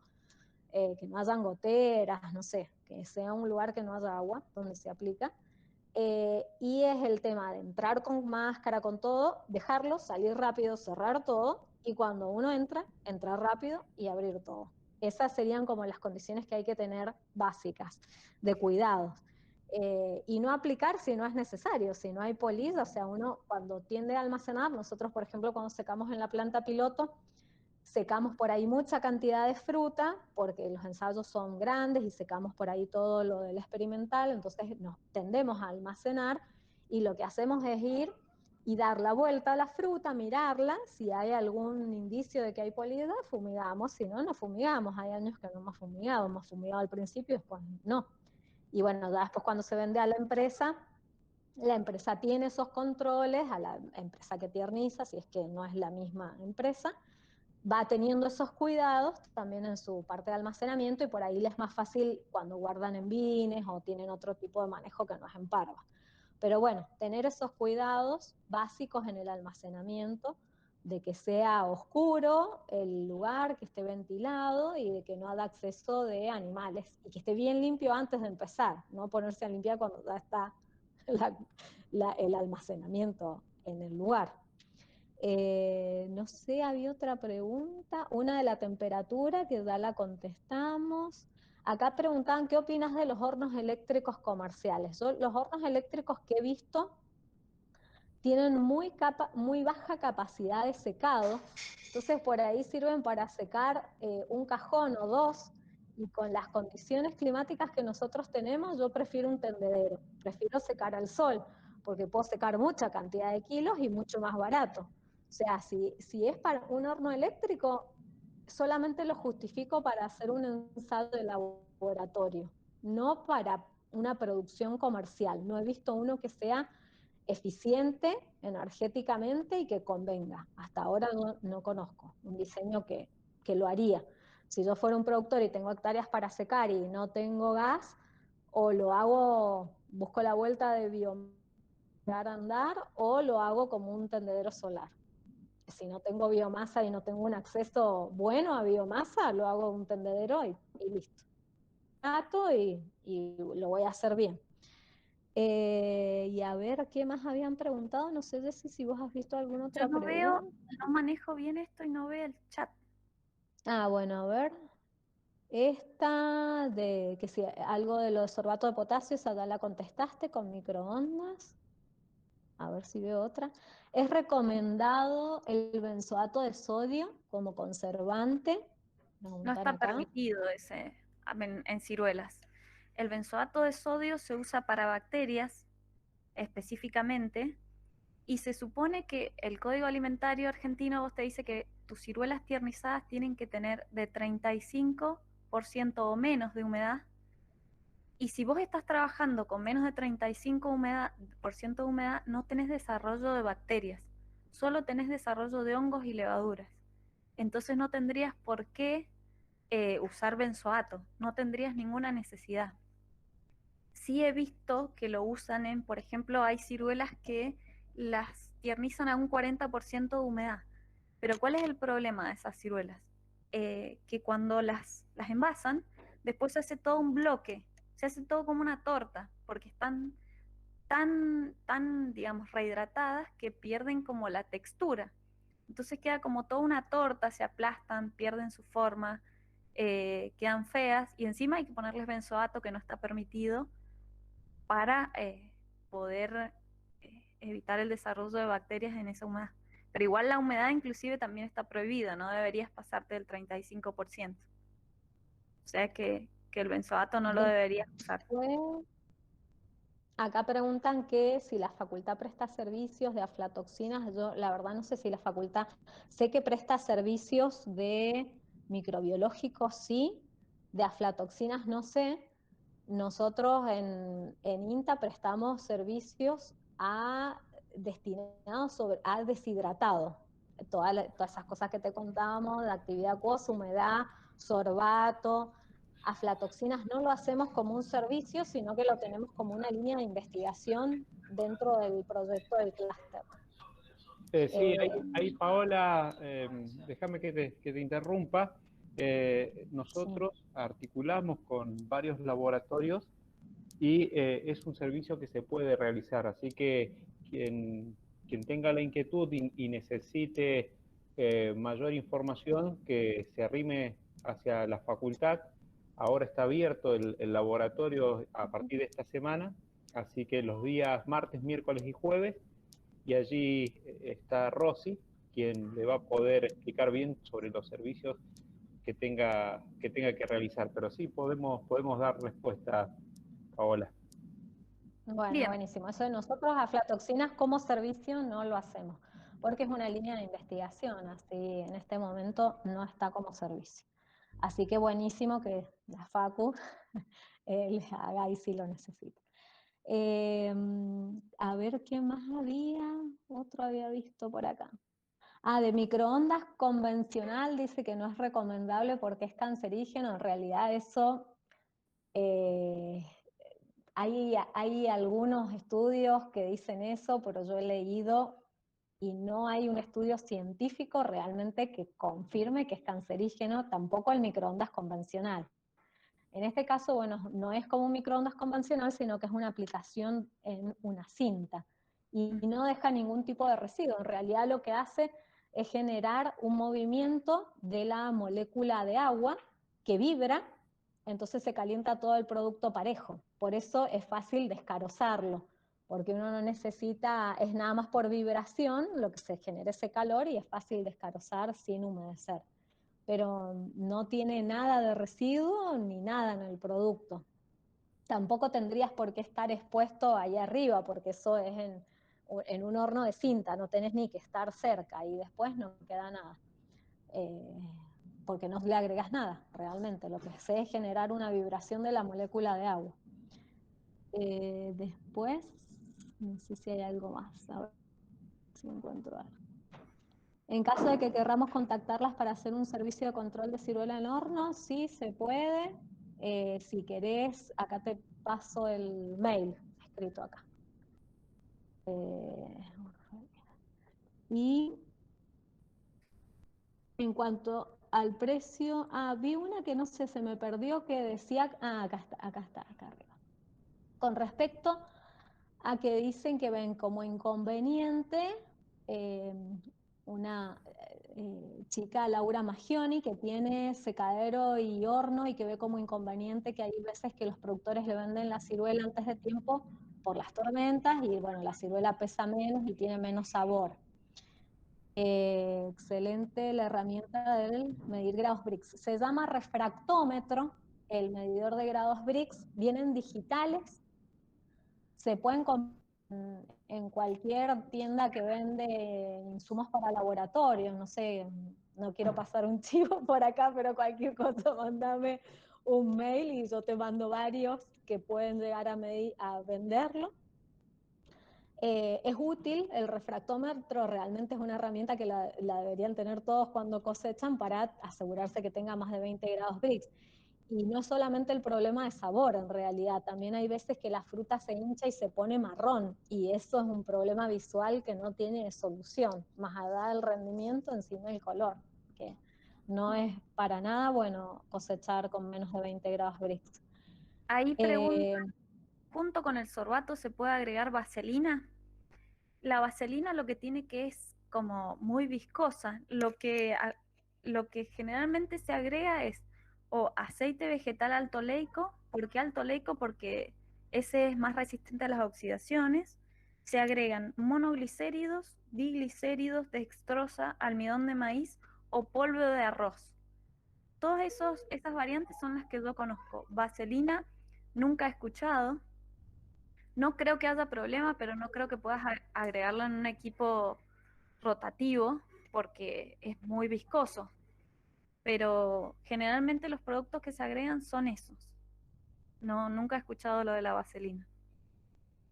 Por ahí para una producción más casera puede ser, pero para algo industrial no.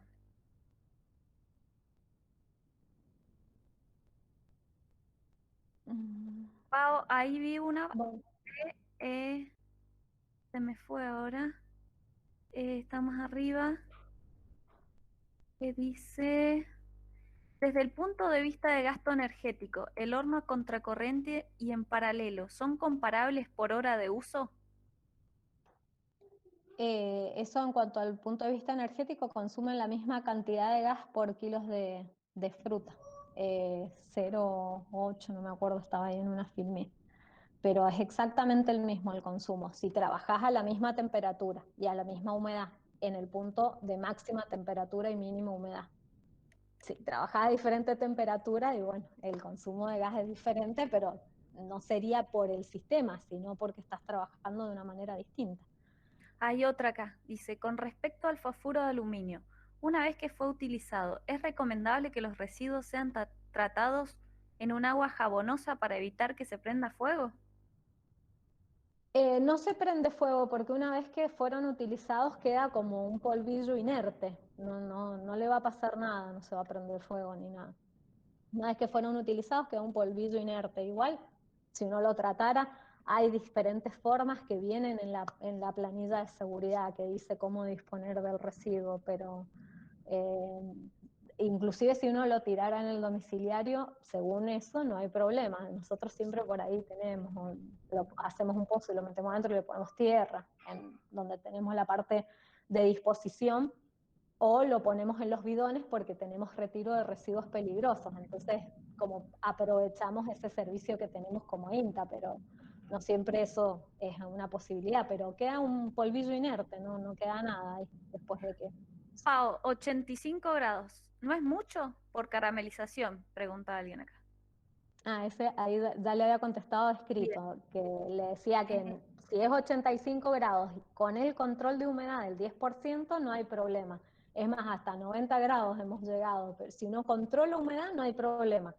El problema es que muchas veces no se controla el parámetro de humedad, entonces ahí pasan las caramelizaciones, o que hay las bandejas muy desparejas, o canalizaciones de aire por arriba o por abajo, entonces es otro lado donde hay que hacer el control, en no dejar de lado la humedad y en ver que no hagan canalizaciones de aire en el sistema. Acá dice, para el tiernizado casero, ¿cuáles serían las diferencias principales entre hacerlo al vapor o con agua caliente? ¿Cuál sería la recomendación? Si hace el tiernizado caliente, ¿también se puede envasar y conservar? Entonces, ahí, en cuanto a si lo vamos a hacer casero, siempre conviene hacer el tiernizado en agua. ¿Por qué? Porque el agua es mucho más conductora que el vapor, entonces el tiernizado es mucho más rápido. Entonces, al hacerlo en una olla con agua hirviendo o hacerlo en una olla a presión, cualquiera de esos dos sistemas anda muy bien, la olla a presión es más rápida, pero necesito mucho menos tiempo que si yo lo quiero tiernizar con vapor. O sea que ese sistema, para hacerlo en forma casera, andaría mucho mejor. Y con respecto a si yo eso lo quiero conservar, sí o sí hay que ponerle sorbato de potasio, porque si no, se va a haber desarrollo de hongos y levaduras y eso se va a perder la calidad del producto, salvo que se consuma de inmediato, ahí no es necesario poner el conservante, pero si lo quieren conservar, sí o sí hay que ponerle sorbato, y si no, ya hay que hacer una conserva, que habría que pasteurizarlo, para que no tenga ningún desarrollo de ningún microorganismo, pero ya no sería lo mismo, ya no sería una ciruelita tiernizada, sino sería una conserva. Acá preguntan con respecto a los costos de secado en horno entre las bandejas de madera y las de plástico. Son mucho más baratas las de madera de álamo, por eso es que la mayoría tienen eso. Y las de plástico, como les comentaba, tiene que ser además de plástico virgen para que soporte altas temperaturas, y por ahí se rompen y son caras. Entonces, por eso que la mayoría tienen todavía bandejas de álamo. El tema es tenerlas cuidadas, que no tengan panzas, tenerlas lo más sanitas posibles. Acá dice, ¿cuál es el ciclo de la polilla? Una vez seca la ciruela y almacenada, ¿cuándo es conveniente arrancar a hacer la fumigación? ¿En septiembre? Bueno, el ciclo de la polilla lo que hace es, la polilla adulta pone huevos, estos huevos, de estos huevos nacen las larvas, que las larvas son las que hacen todo el daño en la ciruela. La larva come la fruta y hace como cavernas en la fruta, deja heces y, por ejemplo, también hace como seda sobre la fruta. Entonces, hace mucho daño la larva. Posteriormente la larva se transforma en pupa, que lo que hace es, la larvita se hace como un capullo, y después este capullito se transforma en la mariposa y empieza el ciclo nuevamente. Lo ideal es, como les decía Paola antes, fumigar antes de empezar a guardar la fruta en una habitación. Tenerlo todo bien limpio, fumigado, que no hayan restos de tela de araña, que no hayan huevitos de ningún tipo, que no hayan palomas, que no haya bicho, que no haya nada. Y ver, si ven que no hay desarrollo de polillas, no se fumiga más. Y si, bueno, si ven que es necesario, se vuelve a fumigar.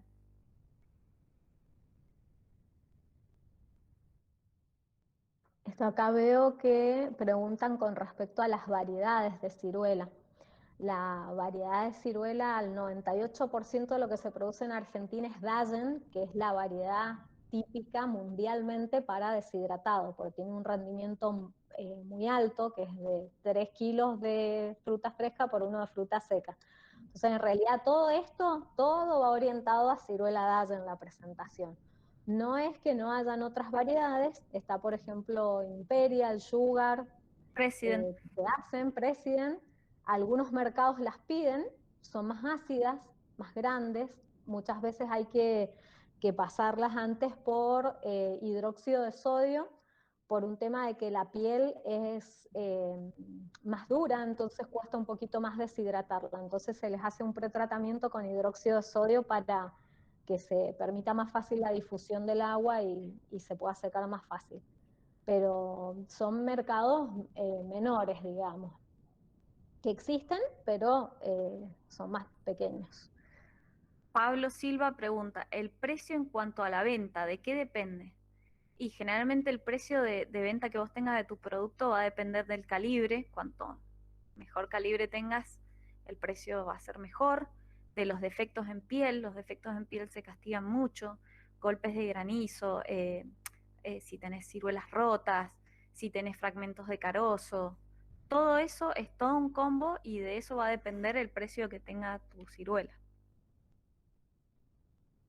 Y todo eso también depende de, esos serían los parámetros de calidad, pero también depende mucho de la demanda que haya en el mercado, porque por ahí hay años que vos tenés otros países que han tenido pérdidas muy grandes por helada, por lo que fuera, entonces han tenido poca producción y acá te compran cualquier cosa porque hay mucha demanda del producto y capaz que te compran un producto con mala calidad y te lo pagan bien ese año. Pero depende mucho, nosotros hay que pensar que somos un país que exporta la mayoría, entonces depende mucho de la demanda. Por ahí tenés un producto de excelente calidad y casi no hay demanda porque todos los países han producido mucho y bueno, ese año tenés menos precio. Ahí me Una realidad. preguntan si puedo repetir cómo se agrega el sorbato un poquitito más lento, así lo podemos escribir. No tengo problema para no aburrir al resto, que me escriban y yo les paso todo el procedimiento, les paso los pros y los contras de cada sistema, cómo se preparan las soluciones, qué concentración tiene que tener, la temperatura, todo. No hay problema, me escriben y yo se los paso. Sí, Jessica, y de todas formas, la clase o la charla va a quedar grabada y va a estar disponible en la página de la facultad por si hay alguna duda o se genera alguna especie de interés en algún tema en particular para que la puedan revisar y de allí, si es necesario, que hagan las preguntas pertinentes a Perfecto. través de sus mails. Creo que los mails ya los han dejado expuestos en el chat. Estamos en el chat, sí, y cualquier cosa, buscan Paola Urfalino Inta o Jessica Warlock Inta y salen nuestros correos en Google, así que no hay ningún problema. Nos pueden escribir, nos pueden mandar WhatsApp, no hay problema. Bien. La información está toda. Allí una última pregunta que la realiza Javier Averasturi. Dice que si existen I+D sobre silos para el manejo del producto en la etapa que sigue del secado. Si hay algún... No he visto nada en manejo a través de silos, porque en realidad lo más común de utilizar es bines, porque es como más cómodo para todo el proceso después. Se tiende a tener, pasa que por ahí te demanda mucha cantidad de bines que son caros, entonces tampoco tienen muchos. Pero no he visto nada en I+D en temas silos en ciruela, no he visto. Acá hay otra consulta. Nosotros tampoco hemos hecho. ¿Qué puede causar la ingesta de esas larvas de polilla? Nada, en realidad son muy feas a la vista y te vas a dar cuenta porque te dejan todo como un manto de seda arriba del alimento y te dejan heces por todos lados, o sea que antes de comerlo te vas a dar cuenta y aunque te lo comieras en realidad es proteína, no va a pasar nada, pero no, te vas a dar cuenta, no pasa desapercibido el daño que generan. Acá pregunta si hicimos ensayos con hornos solares para el secado. Hicimos un año, le habíamos puesto un colector solar en combinación al horno que tenemos en la planta piloto. Habíamos puesto unos colectores solares que lo que hacían era precalentar el aire para introducirlo en el sistema. El tema por ahí es que es muy caro, por lo menos todas las cosas que hemos ensayado hasta ahora. Yo te diría o secar en un tendedero al sol o usar un horno con gas, porque es mucha la inversión de dinero para un horno solar y casi que tenés la misma eficiencia que con un tendedero bien hecho, con un nylon bien puesto, con una base bien hecha. Entonces no justifica desde lo económico, por lo menos no los diseños que yo he visto hasta ahora. He visto también varios diseños por ahí en Catamarca, en Misiones, en varios lados de hornos solares, y ninguno es superador en lo que es el costo de inversión y lo que es la eficiencia a un tendedero. No en nuestra zona, y no para ciruelas. Por ahora no he visto nada que ande mejor. Estábamos por ahí analizando la posibilidad de poner en el techo de los hornos alguno, aunque sea como precalentador, para reducir un poco el tema del uso del gas, pero todavía lo que hay no hay nada que me guste, como para poderlo recomendar, digamos.